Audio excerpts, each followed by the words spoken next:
Yo guys, welcome back to the channel. तो आज मैं यहाँ पे देने वाला हूँ मेरा एक बहुत ही ज्यादा डेंजरस ओपिनियन। एक ऐसी बात जो कमेंट सेक्शन में आग लगा देगी।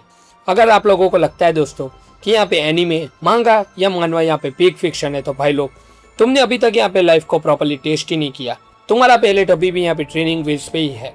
मैं जानता हूँ ये सुन के यहाँ पे थोड़ा गेट कीपिंग लगता है। तुम सारे के सारे लोग यही बोलोगे कि मासूम सेनपाई अचानक से ये क्या बोल रहे हो। अटैक ऑन टाइटन और वन पीस क्या यहाँ पे पीक फिक्शन नहीं है? या बजक के बाद यहाँ पे आगे क्या ही होगा? तो मेरे ओपिनियन में दोस्तों those animes are amazing genuinely. मुझे भी यहाँ पे दोस्तों वन पीस से बहुत ही ज्यादा प्यार है। लिटरली वो यहाँ पे मेरा फेवरेट एनिमे है। But there is a ceiling to what a visual medium can express. और कुछ चीजें हैं जो सिर्फ यहाँ पे वर्ड्स में ही सर्वाइव करती है। मैं बात कर रहा हूँ वेब नॉवेल्स के 4 टाइटन्स की, जिन्हें मैं यहाँ पे कॉल करता हूँ the 4 horseman of fiction. Number 1 पे है यहाँ पे Lord of the mysteries, second है यहाँ पे रिवर एंड इंसैनिटी, 3 पे है यहाँ पे ओमनिशिएंट रीडर्स व्यू पॉइंट, और 4th है यहाँ पे शैडो स्लेव। ये दोस्तों यहाँ पे कोई रैंकिंग नहीं है, सो प्लीज ऐसा मत बोलना कि एलओटीएम को फर्स्ट रखा, शैडो स्लेव को 4th, ऐसा कुछ नहीं है। ये सिर्फ यहाँ पे नंबर बोले हैं। ताज का क्लेम यहाँ पे सिंपल है। Storytelling, depth, world building, power system, character writing, philosophy, emotional impact, इन सब में ये 4 नोवेल दोस्तों यहाँ पे बीट करते हैं सारे के सारे एनीमे, मांगा और सारी के सारी मानवास को भी। बोल्ड क्लेम है, मैं जानता हूँ। तो यहाँ पे चलते हैं point by point, novel by novel proof के साथ। पहले एक चीज दोस्तों यहाँ पे समझ लेते हैं। मैं ये नहीं बोल रहा कि एनीमे यहाँ पे बकवास है। मैं ये बोल रहा हूँ कि एनीमे एक डिफरेंट मीडियम है और हर मीडियम का यहाँ पे कंस्ट्रेंट होता है। एनीमे, मानवा एंड मांगा का यहाँ पे लिमिटेशन क्या होता है दोस्तों?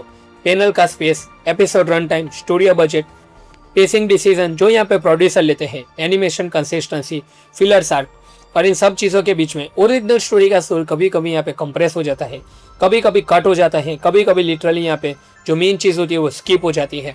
वेब नोवेल का दोस्तों अगर एडवांटेज गिनाओ तो यही है, अनलिमिटेड कैनवास। राइटर का यहाँ पे इमेजिनेशन डायरेक्टली तुम्हारे इमेजिनेशन से कनेक्ट होता है। बीच में कोई फिल्टर नहीं, कोई बजट नहीं, कोई स्टूडियो नहीं।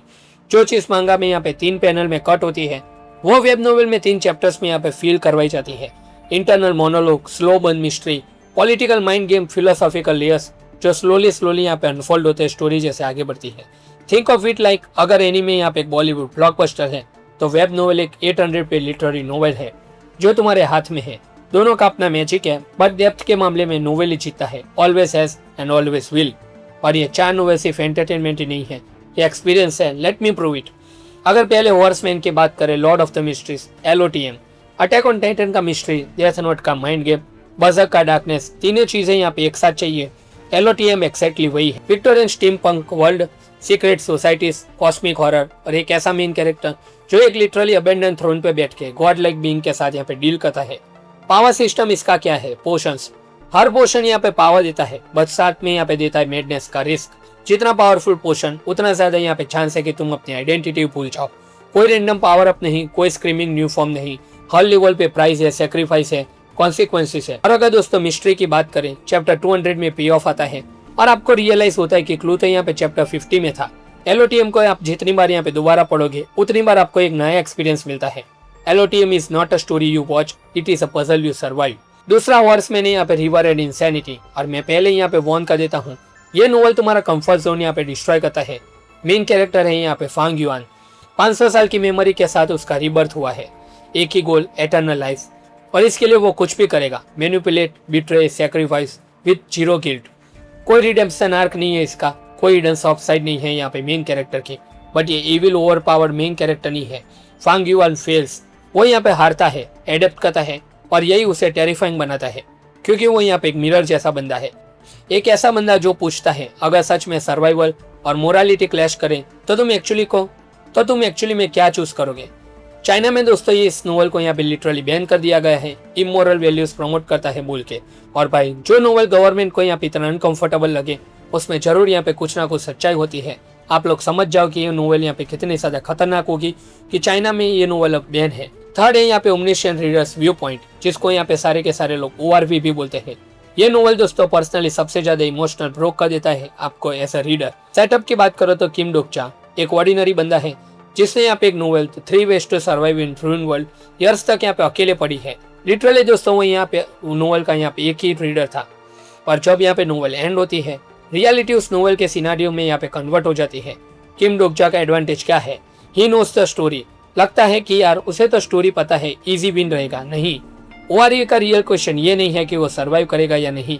रियल क्वेश्चन ये है कि अगर तुम्हारा फेवरेट कैरेक्टर रियल हो जाए तो तुम क्या उन्हें बचाने के लिए अपनी पूरी आइडेंटिटी यहाँ पे सेक्रीफाइस कर सकते हो।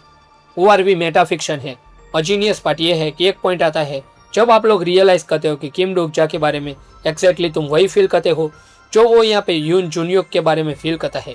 नोवेल ने तुम्हें भी अपना कैरेक्टर बना लिया। मोस्ट एनिमे में यहाँ पे इमोशनल मूवमेंट कैसा होता है, sad background music plus slow motion. ORV में इमोशनल मूवमेंट इक्वल टू तुम्हारा identity as a reader shake होता है। You are cinema without a screen. और आखिरी वर्समैन की अगर बात करो तो वो है शैडो स्लेव। अगर पहले 3 दोस्तों आप लोगों को थोड़े हैवी लगे तो ये तो आप लोगों का सिर्फ एंट्री पॉइंट है। अगर उसके वर्ल्ड के बारे में दोस्तों बात करें तो एक मिस्टीरियस डिजीज लोगों को डेडली नाइटमेयर ट्रायल्स में यहाँ पे डाल देता है। सर्वाइव करोगे तो सुपरनेचुरल पावर मिलेंगे तुम्हें, अगर फेल हो गए तो आप समझ जाओ कि आपके साथ क्या होगा। जो यहाँ पे सोसाइटी होती है इस थ्रेड के यहाँ पे आसपास बिल्ड होती है। गिल्ड्स, रैंकिंग, पॉलिटिक्स सब कुछ है इसके अंदर। हमारा जो मेन कैरेक्टर सनी वो यहाँ पे कोई चोजन हीरो नहीं है, वो यहाँ पे बिल्कुल ही उल्टा है, वीक, पैरानॉइड और कनिंग। उसकी रियल पावर है एडेप्ट करना। फियर के अंदर भी, टेरर के अंदर भी सोचना वो कभी बंद नहीं करता। और क्लिफ हैंगर की तो दोस्तों क्या ही बात करें। हर एक चैप्टर यहाँ पे एक ऐसे हुक पे यहाँ पे एंड होता है कि तुम यहाँ पे बोलोगे कि बस एक और पढ़ लेता हूँ फिर यहाँ पे सो जाऊंगा, और फिर आप रियलाइज करते हो कि सुबह हो गई है और आपने 50-60 चैप्टर यहाँ पे खत्म कर दिए हैं। मैं भी यहाँ पे दोस्तों इस नोवेल को पढ़ ही रहा हूँ, लेकिन जितना मैंने पढ़ा है उससे मैं यहाँ पे इतना तो श्योर कह ही सकता हूँ कि it's a must read. Okay दोस्तों, तो हम यहाँ पे इन चारों नोवेल को यहाँ पे एक साथ रखे। Lord of the Mysteries, Reverend Insanity, Omniscient Reader, Viewpoint और शैडो स्लेव। ये चारों मिलकर यहाँ पे क्या क्रिएट करते हैं। पहली चीज राइटिंग डेप्थ। एनीमे यहाँ पे विजुअल्स पे डोमिनेट करता है, ये नोवेल्स यहाँ पे आइडिया पे डोमिनेट करते हैं। एलओटीएम का मिस्ट्री पीओफ इतना लेयर्ड है कि री रीड से यहाँ पे कम्प्लीटली डिफरेंट एक्सपीरियंस होता है। रिवर एंड इंसैनिटी का वर्ल्ड व्यू यहाँ पे इतना कंसिस्टेंट है दोस्तों कि अनकंफर्टेबल होके भी तुम यहाँ पे एक्सेप्ट करते हो। ओआरवी की अगर बात करें तो उसका मेटा नैरेटिव इतना पर्सनल है कि तुम खुद उसका पार्ट बन जाते हो। शैडो स्लेव का प्रोग्रेशन इतना ऑन है कि हर लेवल अप यहाँ पे जेन्युअल फील कराता है। दूसरी चीज के बारे में बात करें तो वो है पावर सिस्टम का लॉजिक। एलओटीएम का madness risk, river and insanity का गो वार्म इकोसिस्टम, ओआरवी का यहाँ पे सिनारियो स्ट्रक्चर, शैडो स्लेव का यहाँ पे नाइटमेयर रियम प्रोग्रेशन, सब इंटरनली यहाँ पे कंसिस्टेंट है। सबके रूल्स है, कॉन्सिक्वेंसेस है। कोई ऐसा मोमेंट नहीं है जहाँ पे तुम्हें लगता हो कि यार ये तो इनकन्वीनियंट था, ये यहाँ पे प्लॉट होल है। हर पावर यहाँ पे ऑन है, हर लॉस यहाँ पे लॉजिकल है। तीसरी चीज character as a philosophy. Most stories में यहाँ पे कैरेक्टर एक ट्रूप होता है, brave hero, cold genius, comic relief. यहाँ कैरेक्टर एक माइंडसेट रिप्रेजेंट करते हैं। क्लाइंट मोरेटी यहाँ पे रिप्रेजेंट करता है choosing courage in a world that doesn't care who are you. Fang Yuan represent survival logic taken to its absolute conclusion. Kim Dokja यहाँ पे रिप्रेजेंट करता है the cost of loving fiction too much. Sunny यहाँ पे represent करता है adaption without losing yourself. अगर fourth चीज की दोस्तों बात करें तो वो है emotional impact without cheap tricks. इसमें यहाँ पे कोई भी रैंडम पावर ऑफ फ्रेंडशिप यहाँ पे नहीं है जो आपको बचा देगा। कोई यहाँ पे कन्वीनियंट प्लॉट आर्मर नहीं है जो यहाँ पे हमारे मेन कैरेक्टर को बचाता है। चॉइसेस होती है, उसके यहाँ पे एक्चुअल कॉन्सिक्वेंसेस होते हैं। कैरेक्टर यहाँ पे फेल भी करते हैं, जितनी भी यहाँ पे डेथ होती है वो सब यहाँ पे रियल लगती है, और जो भी यहाँ पे हीरो जीतता है वो यहाँ पे पर्सनली यहाँ पे अच्छा लगता है। इमोशनल मोमेंट होते हैं दोस्तों, वो यहाँ पे बहुत ही ज्यादा हार्ड हिट करते हैं, क्योंकि उनका जो बेस होता है वो यहाँ पे बहुत सारे चैप्टर्स के पहले रख दिया होता है। नॉट बिकॉज यहाँ पे सम सैड म्यूजिक स्टार्ट हो जाएगा और आप लोगों को यहाँ पे अच्छा लगेगा कि चलो मेन कैरेक्टर जीत गया। नहीं, 50-60 पहले ही यहाँ पे मेन कैरेक्टर ने जो प्लान किया होता है वही उसे यहाँ पे पे ऑफ देता है। पांचवी चीज की बात करें तो रीरीडेबिलिटी। मोस्ट एनीमे दोस्तों आप लोग यहाँ पे एक बार देखते हो, फिर मे भी यहाँ पे री वॉचिंग के लिए 3-4 साल के बाद यहाँ पे फिर से देखोगे। लेकिन ये नोवेल्स जितनी बार आप यहाँ पे उसको री रीड करोगे आपको यहाँ पे नई चीज मिलेगी। जैसे कि मैंने एलओटीएम यहाँ पे दोस्तों ऑलमोस्ट यहाँ पे 2 बार कंप्लीट कर दिया है। जितनी बार मैं उसे यहाँ पे पढ़ता हूँ मुझे यहाँ पे बहुत सारे नए क्लू मिलते हैं और यहाँ पे ऐसी चीजें फील होती है जो मैंने यहाँ पे पहली बार में मिस कर दी थी। अगर आप उसको दोबारा रीड करते हो तो वो यहाँ पे रिवेलेशन बन जाता है। ये लेवल ऑफ क्राफ्ट दोस्तों एनिमे में बहुत ही ज्यादा रेयर है, कुछ ही एनिमे हो गए जिसमें आपको फील होता है। फाइनल वर्डिक्ट दोस्तों यहाँ पे क्या है, एनिमे, मांगा, मानवा ये सारी के सारे चीजें यहाँ पे अमेजिंग मीडियम है, उसमें यहाँ पे कोई भी यहाँ पे दो राय नहीं है। मैं किसी भी एनिमे को दोस्तों यहाँ पे हेट नहीं करता, इवन मैं यहाँ पे वन पीस का बहुत ही ज्यादा बड़ा फैन हूँ। लेकिन आप सभी लोग जानते ही हो कि अगर सीरियसली हम लोगों ने एक्सप्लोर करना चालू किया तो फिक्शन का फुल पोटेंशियल है वो यहाँ पे ये 4 नोवेल्स ही है। अगर आप लोग यहाँ पे फिक्शन को यहाँ पे प्यार करते हो तो ये 4 नोवेल यहाँ पे तुम लोगों का स्टार्टिंग पॉइंट होना ही चाहिए। लॉर्ड ऑफ द मिस्ट्रीज आप लोग पढ़ो अगर आप लोगों को मिस्ट्री और कॉस्मिक हॉरर यहाँ पे अच्छा लगता है। रिवर एंड इंसैनिटी अगर तुम यहाँ पे morally complex uncomfortable story telling को यहाँ पे हैंडल कर सकते हो। ओमनिशिएंट रीडर व्यू पॉइंट, अगर आप लोग इमोशनली यहाँ पे डेवस्टेटेड होने के लिए तैयार है, भले मेरा यहाँ पे दिल टूट जाए लेकिन मैं पढ़ूंगा तो ये चीज पढ़ना। अगर शैडो स्लेव पढ़ना है तो आप लोगों को यहाँ पे एक एडिक्टिव पर्सन बनना पड़ेगा जो डार्क प्रोग्रेशन को यहाँ पे बहुत ही ज्यादा चाहते हैं। ये 4 है दोस्तों द 4 वर्ड्समैन ऑफ वेब नोवेल, और जो भी यहाँ पे इन्हें प्रॉपरली पढ़ लेता है वो दोबारा किसी भी एवरेज स्टोरी से यहाँ पे फुल्ली सेटिस्फाई नहीं होता दोस्तों। एंड पर्सनल ओपिनियन मेरा मानो दोस्तों, as a reader I love One Piece, लेकिन ये 4 स्टोरी के सामने दोस्तों वन पीस की स्टोरी भी कहीं आपको कम लगेगी कि यार इतना डेप्थ तो यहाँ पे वन पीस के अंदर भी नहीं है।